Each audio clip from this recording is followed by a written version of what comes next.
The airport was buzzing with noise and movement. People rushed by, dragging shiny suitcases, checking their phones, and shouting to each other. In the middle of all this, a woman stood quietly, holding a small worn-out bag. Her name was Ella. She wore a simple blue dress and old sneakers. Her hair was tied back neatly, and her eyes carried a mixture of hope and nervousness. She wasn't rich. She wasn't famous. But today, she was on an important journey. A journey to meet her husband, whom she hadn't seen in months. Ella clutched her bag tightly and looked around. It had been years since she last stepped into an airport.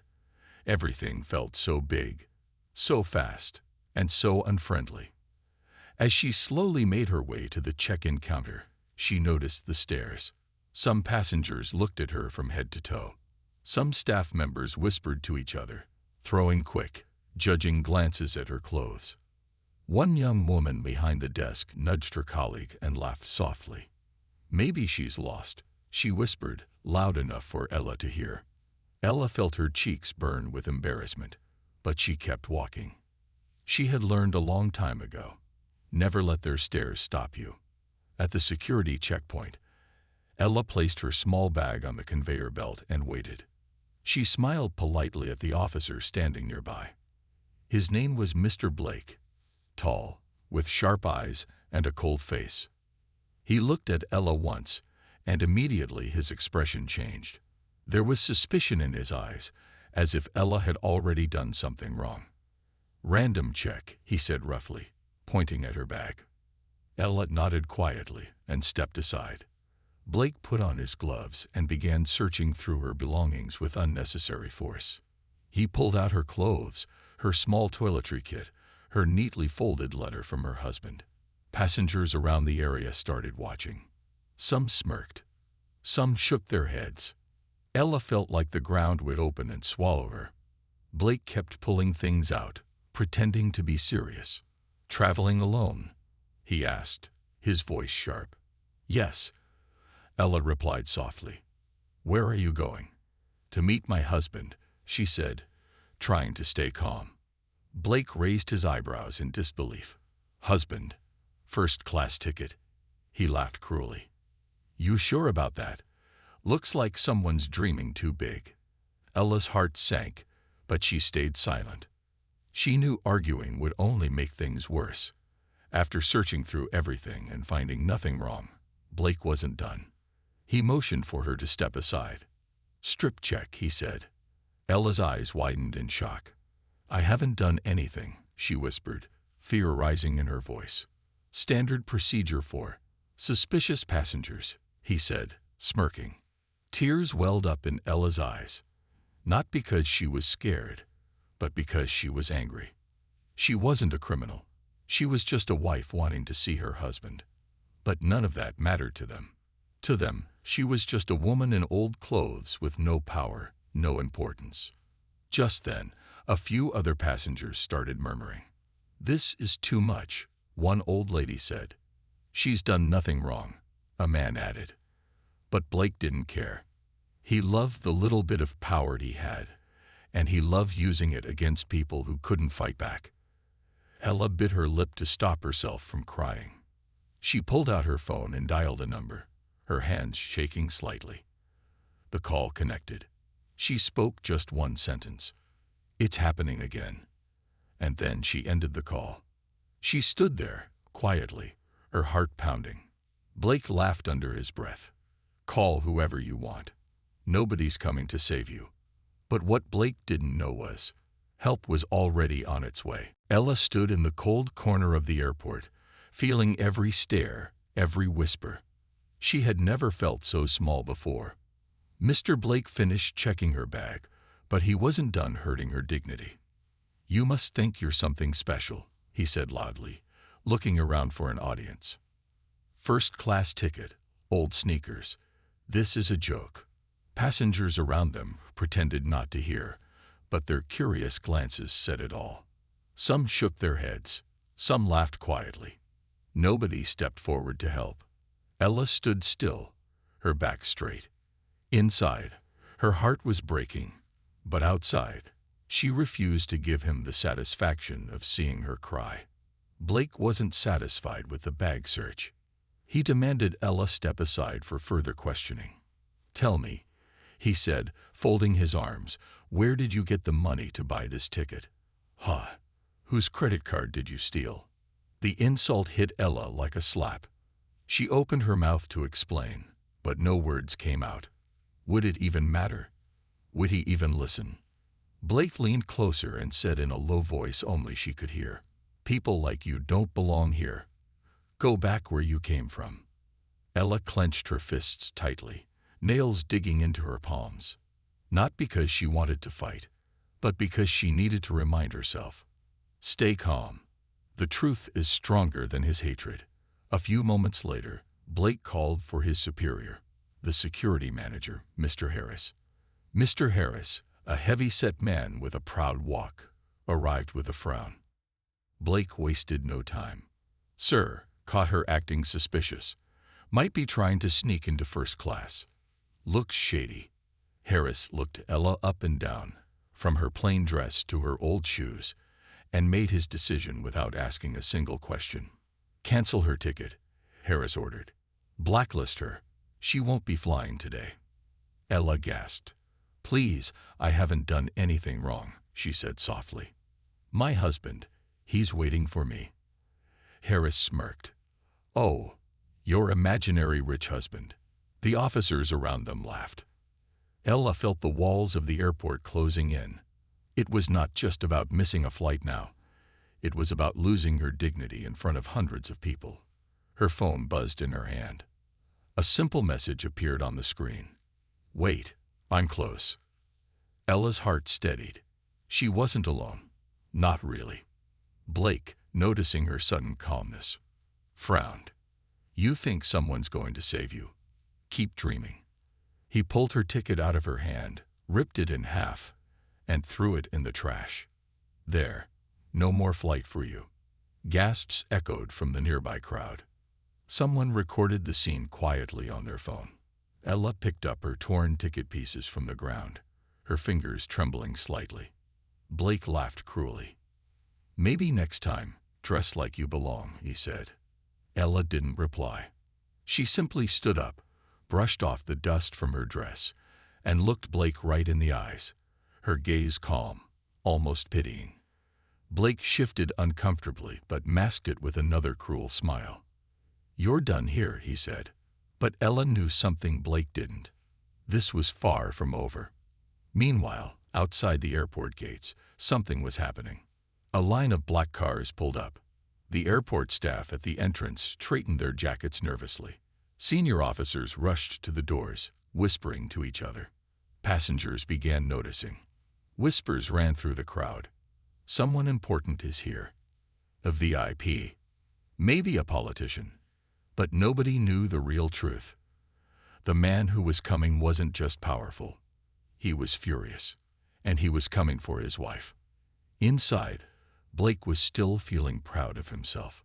He leaned against the security desk, chatting loudly with his colleagues. "These people think they can fool us," he said. "Not on my watch." Suddenly, a voice crackled through the loudspeakers. "Attention! Senior staff report to Gate 12 immediately. This is an emergency." Blake straightened. Harris frowned. Something was wrong. Something big. Ella stood quietly, a small smile playing at the corners of her lips. She knew. She just knew. The tension in the airport grew heavier with every passing second. Something was wrong. Everyone could feel it. But Blake and Harris were too busy humiliating Ella to notice. Blake crossed his arms and leaned against the counter. He looked at Ella with a smirk. "You can wait all you want. No one is coming for you," he said, his voice dripping with arrogance. Ella stayed silent.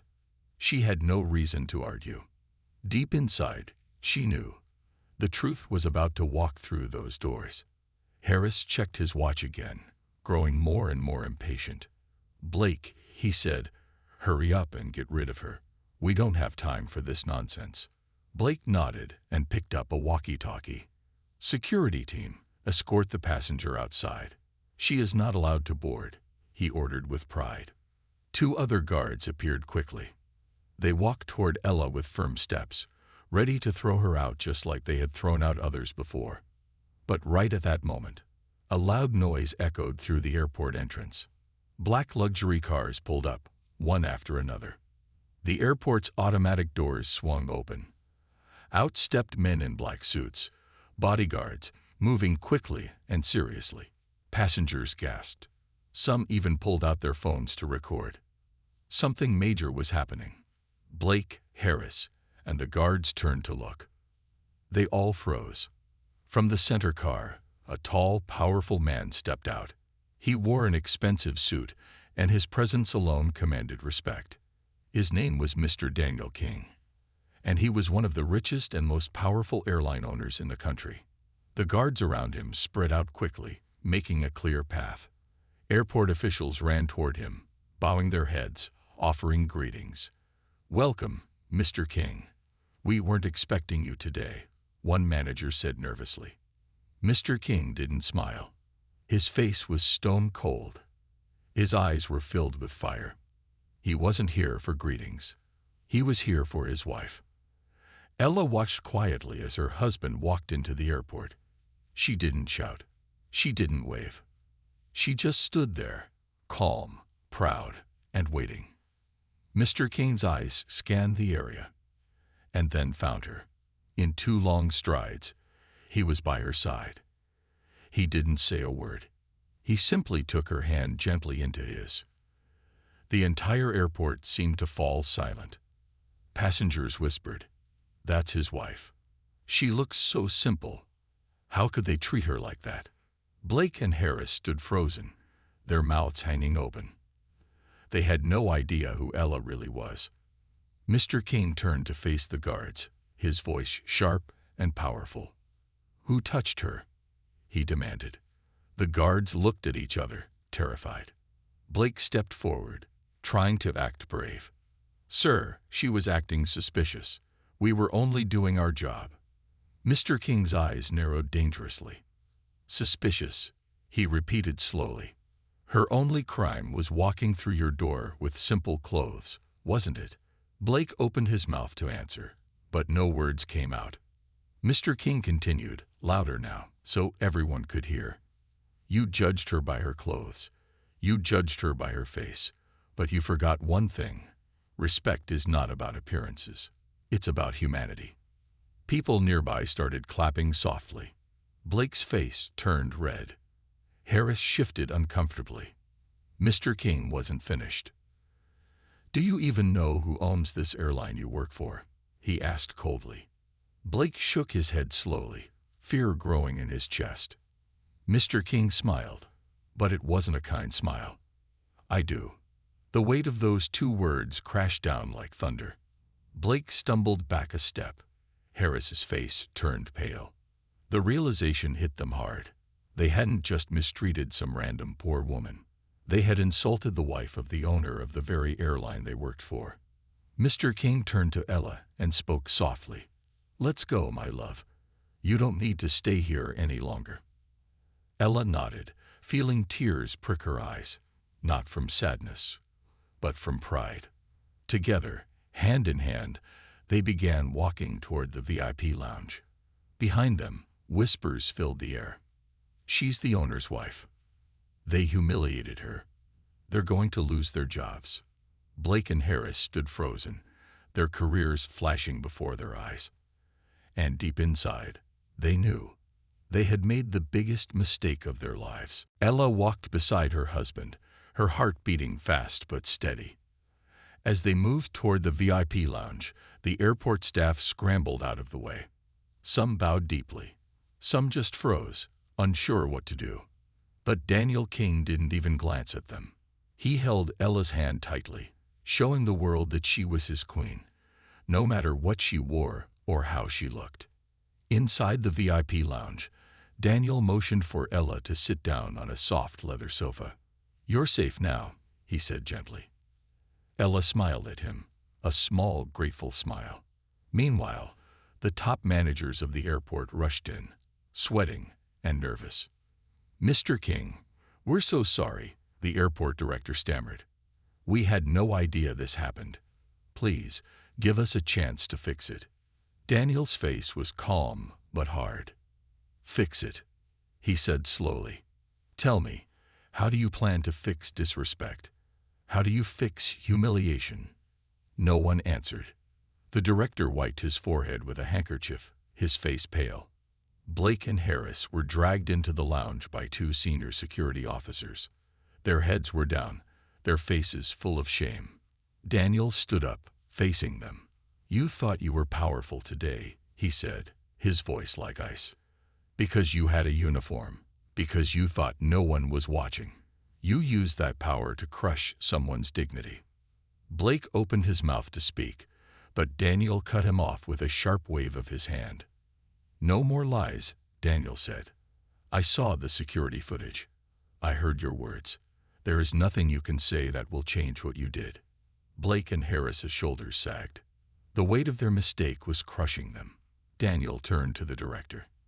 "Effective immediately, these two are fired," he ordered. "Blacklist their names from every airport in this country. They will never work in aviation again." The director nodded quickly, pulling out his phone to make the calls. Daniel wasn't finished. "I also want a full apology made public," he said. "Every passenger who witnessed their behavior today must know that this is not how we treat people." The managers hurried to take notes, terrified of disappointing him. Ella watched it all quietly. She didn't need to shout. She didn't need revenge. Justice was speaking louder than any words. Outside the VIP lounge, news was spreading like wildfire. The CEO's wife was mistreated.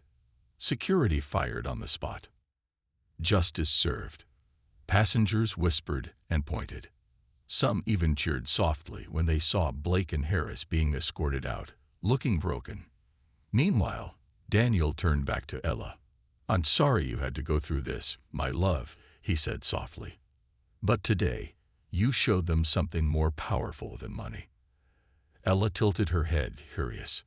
Daniel smiled warmly. "You showed them dignity," he said. "You showed them strength." Ella's heart filled with pride. Not because of the money, not because of the power, but because even when they tried to crush her, she stood tall. And now, the whole world would remember her story. Daniel wrapped an arm around her shoulders and spoke to the room. "Remember this lesson. Never judge a soul by their clothes, their skin, or their silence. Respect is the true luxury, and it costs nothing." The room stayed silent, everyone taking in his words. Ella smiled softly. She had arrived at the airport feeling nervous and alone. But she was leaving as a symbol of quiet strength, and as she and Daniel walked back to their private plane, heads held high, a soft round of applause followed them. Not for their wealth, not for their power, but for their courage, and for the truth that no uniform, no title, and no amount of arrogance could ever hide. As Ella and Daniel stepped onto their private jet, a soft smile played on Ella's lips. She looked out of the window at the airport one last time. The place where she had been humiliated was now the place where truth had won. Inside the jet, Daniel helped her settle into a comfortable seat. "Are you all right?" he asked, concern shining in his eyes. Ella nodded. "I'm fine," she said softly. "I just needed a moment to remember who I am." Daniel smiled warmly. "You are stronger than you know, Ella," he said. "You carry a kind of grace that no one can buy, and no one can destroy." Ella looked down at her simple dress. For a moment, she thought about how differently people had treated her because of her clothes and quiet nature. But now, none of that mattered, because her worth wasn't written in brands or titles. It was written in her heart. Meanwhile, back at the airport, the news had exploded like a fire. Videos of the event were already flooding social media. Passengers had recorded the entire scene. Blake's rude behavior, Ella's silent strength, and Daniel's powerful entrance. On social media, people were furious. Comments poured in. How dare they judge her based on looks? The real queen doesn't need gold and diamonds to shine. Respect is for every human being, no matter what they wear. The story went viral within hours. Big news channels picked it up. Influencers spoke about it. People everywhere praised Ella, not just as the wife of a billionaire, but as a symbol of quiet power and dignity. Meanwhile, Ella remained quiet. She didn't post about it. She didn't seek fame. She spent the evening at home, sitting with Daniel, drinking tea, talking about simple things, about life, about love, about dreams. Daniel watched her and thought, she doesn't even realize she's become a hero for thousands of people today. The next day, the airport released a public apology. It was written in bold letters across newspapers and websites. We deeply apologize for the unacceptable treatment of Mrs. Ella King. We are reviewing our staff policies to ensure that such incidents never happen again. Blake and Harris's names were blacklisted. Their careers were over. Their arrogance had cost them everything. And all over the country, companies started new training sessions, teaching their employees about respect, humility, and judging no one by appearance. All because of Ella's silent stand. One evening, a letter arrived for Ella. It was handwritten from a young girl named Mia. The letter said, "Dear Mrs. Ella, I saw your story online. I just wanted you to know that you gave me hope. People at my school make fun of me because I can't afford expensive clothes, but you showed me that kindness and dignity are more powerful than anything. Thank you for being brave. You are my hero." Tears filled Ella's eyes as she read it. She realized then, her quiet fight wasn't just for herself. It had lit a fire of confidence in the hearts of many others, people who had been judged, mocked, or made to feel small. Daniel noticed her wiping a tear and came to sit beside her. Was it a bad letter? He teased gently. Ella shook her head, smiling through her tears. "No," she said. "It's the best letter I've ever received." Daniel wrapped his arms around her, proud beyond words. In the days that followed, life went back to normal. Ella still wore her simple dresses. She still smiled softly and spoke kindly to everyone. But everywhere she went now, people looked at her differently. Not because she was rich, but because she was real. Because she was proof that no matter what the world thinks, true worth comes from within. And no uniform, no rude comment, and no arrogance could ever change that. Days passed, and Ella's life quietly transformed. She had not asked for fame. She had not spoken out. But her story had touched millions, and people didn't forget easily. Wherever she went now, strangers smiled at her. Some came up shyly, thanking her for standing tall against disrespect. Ella always smiled back warmly. She didn't let pride grow inside her heart. She stayed humble, just like before. One sunny morning, Ella and Daniel sat together in their garden. The warm breeze touched their faces. Birds sang sweetly in the trees. Daniel held a newspaper in his hand. He turned the page and said, smiling, "It's everywhere again. They're calling you the silent queen." Ella laughed softly. "I didn't do anything special," she said. Daniel shook his head. "You did everything special, Ella. You showed the world that true dignity doesn't shout. It simply stands strong." Just then, Ella's phone buzzed. It was a message from an organization called Voices of Dignity. The message read, "Dear Mrs. King, we have been deeply inspired by your story. We work to support young people who are bullied, judged, or mistreated. We would be honored if you could be the guest speaker at our annual event. You don't have to give a speech if you don't want to. Your presence alone would inspire hundreds of young hearts. Please think about it. With respect, Voices of Dignity Team." Ella stared at the message. Her hands trembled slightly. Public speaking had never been her strength. She liked quiet places, simple talks. But this was something different. This was a chance to heal others, the same way she had unknowingly healed herself. Daniel noticed her hesitation. He gently took her hand. "You don't have to," he said. "Only if it feels right." Ella smiled thoughtfully. Maybe this was her new beginning. Maybe this was why life had tested her. Not to break her, but to prepare her to become a light for others. After a moment, Ella replied to the message. "I would be honored," she typed, her heart beating fast. And just like that, a new chapter began. The day of the event arrived. Ella wore a simple yet elegant white dress. Her hair was tied back neatly. She didn't wear much makeup. She wanted to stay true to herself. As she walked into the hall, hundreds of eyes turned toward her. The hall was filled with young boys and girls. Some wore expensive clothes. Some wore simple outfits. But in their eyes, Ella saw hope. They were not looking at her jewelry. They were not judging her dress. They were looking at the strength she carried. When it was her turn, Ella stood at the podium. Her hands trembled slightly at first. The hall was silent, waiting. Ella took a deep breath, and then she spoke in her soft but steady voice. "I stand here today not because of my name, or my husband's title, or anything I own. I stand here because I chose not to let someone's judgment break me. There will always be people who think they are better than you, because of their money, their clothes, their titles. But remember this. Your real value can never be seen with eyes. It is felt with the heart. It is seen when you treat others kindly, even when they are unkind to you." The hall remained silent, soaking in every word. Ella smiled softly. "Stay true to yourself," she said, "no matter how the world tries to change you." Then she stepped back from the podium. The room erupted into applause, not the loud, shallow kind, but the deep, respectful kind. Tears filled many eyes, because Ella had spoken to their hearts.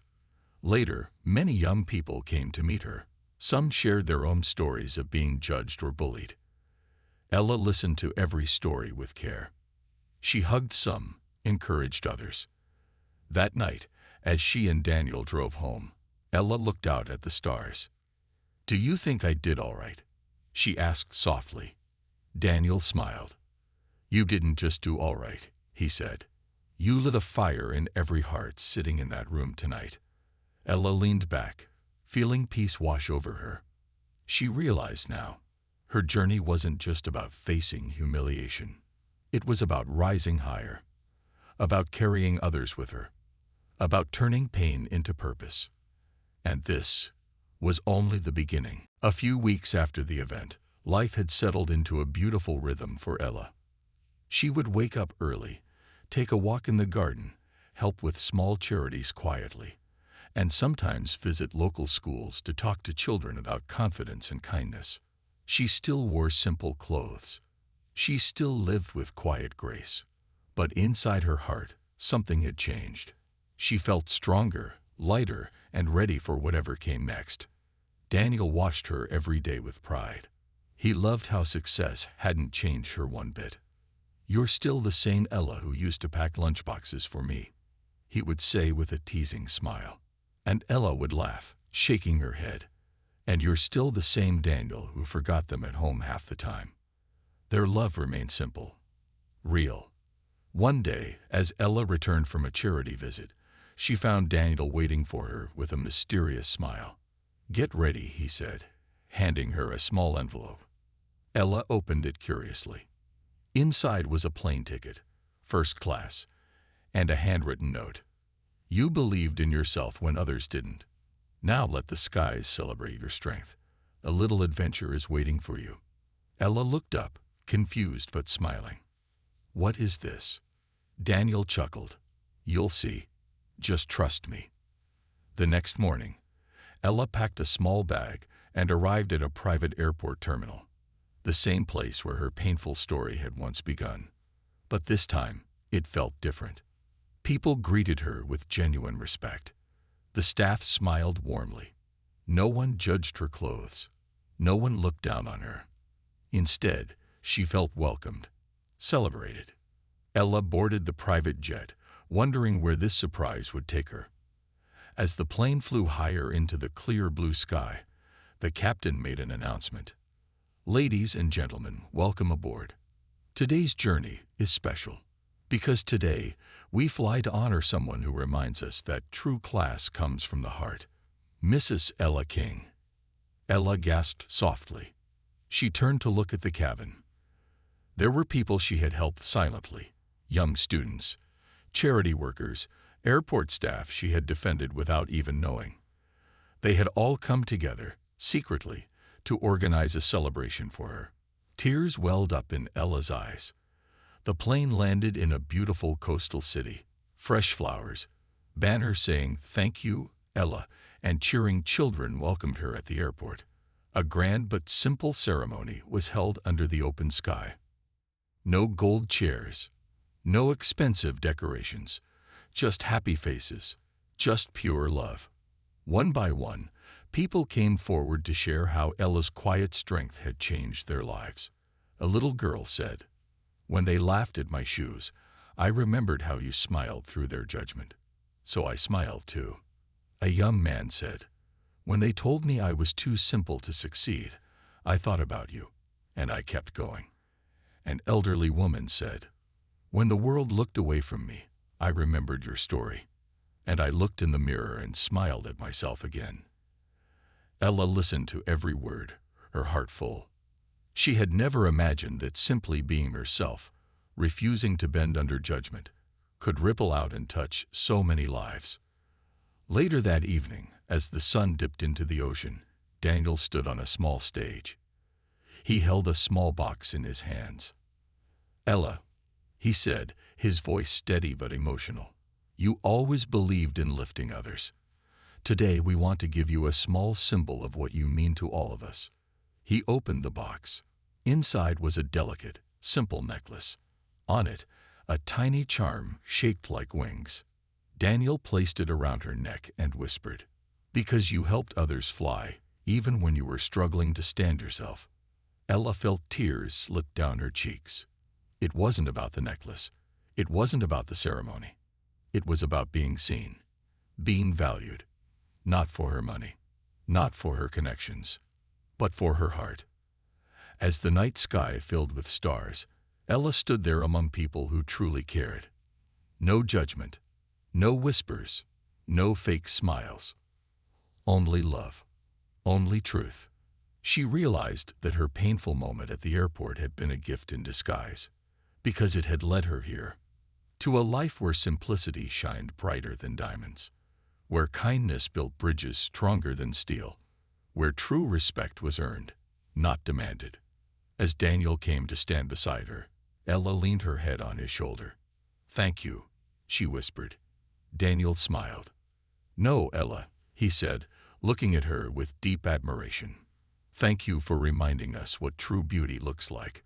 And under the endless sky, surrounded by those whose lives she had touched, Ella knew. She had won, not with anger, not with revenge, but with silent, unstoppable grace. The days after the celebration were peaceful for Ella. She returned home with a heart full of memories, her spirit stronger than ever. Life had changed, but in the most beautiful way. It was no longer about titles, appearances, or status. It was about meaning, about living a life that touched others. Ella knew she had a purpose now, not to chase fame, but to light a small candle in the hearts of those who felt unseen. One evening, Daniel found her sitting on the porch, watching the sunset. The sky was a mix of gold and purple, a painting no artist could ever match. "You've been quiet these days," Daniel said, sitting beside her. Ella smiled softly. "I'm thinking," she said. "About what?" Daniel asked. Ella looked at the sky, her eyes shining. "About leaving something behind, something that will stay even after we're gone," she said. Daniel tilted his head. "What do you mean?" Ella turned to him, her voice full of gentle strength. "I want to start something," she said. "A small foundation. Nothing grand. Just a simple place where anyone judged for their clothes, color, or background can find support, encouragement, and hope." Daniel listened carefully, a smile growing on his face. "That sounds beautiful," he said. Ella nodded. "I want to call it Wings of Dignity," she said, touching the tiny wings pendant around her neck. "Because everyone deserves the chance to fly, no matter where they come from." And so Wings of Dignity was born. It started small, just a single office, a few volunteers. They didn't ask for donations from billionaires. They didn't throw expensive parties. Instead, they focused on real stories, real people, real hope. Young girls who had been laughed at for their skin color found mentors. Boys who had been rejected for their simple dreams found scholarships. Elderly people who were ignored found visitors who sat with them and listened. And at the heart of it all was Ella. Not as a celebrity, not as a rich man's wife, but as a woman who understood what it felt like to be judged and what it meant to rise above. 1 year later, Wings of Dignity celebrated its first anniversary. People from all walks of life gathered in a simple hall decorated with handmade banners. There was no fancy stage, no expensive food, just warmth, just love. Ella stood before them, wearing a simple blue dress. She looked around the room, faces smiling, eyes hopeful, and felt a deep peace inside. Taking a deep breath, she spoke. "1 year ago, I stood outside an airport, feeling small, unwanted, judged. Today, I stand here, surrounded by people who remind me every day that true value isn't worn, it's lived." Many people think dignity comes from money, clothes, power. But I learned that dignity comes from one place only, inside your heart. No matter how people treat you, never forget your worth. Stand tall, smile quietly, walk forward with kindness, not to prove anything to them, but to prove everything to yourself. And one day, you'll realize you didn't need their approval. You only needed your own courage. The hall echoed with heartfelt applause. Tears ran down many cheeks. It wasn't just Ella's words. It was the life she had lived. Simple, strong, unbreakable. Later that night, Daniel and Ella sat together on the steps of the hall, looking at the stars. "Did you ever imagine," Daniel said, smiling, "that a simple trip to meet me at the airport would lead to all this?" Ella laughed softly. "Life is funny like that," she said. "Sometimes the moments that break us are the ones that build us the strongest." Daniel put his arm around her. "I'm proud of you, Ella," he said. She leaned into him, feeling the cool night air wrap around them. "I'm proud of us," she whispered. And somewhere above them, among the endless stars, it felt like the universe smiled back. Because in a world often busy chasing shallow things, Ella had built something rare, a life rich with kindness, a story filled with grace, a legacy that would keep flying, even long after she was gone.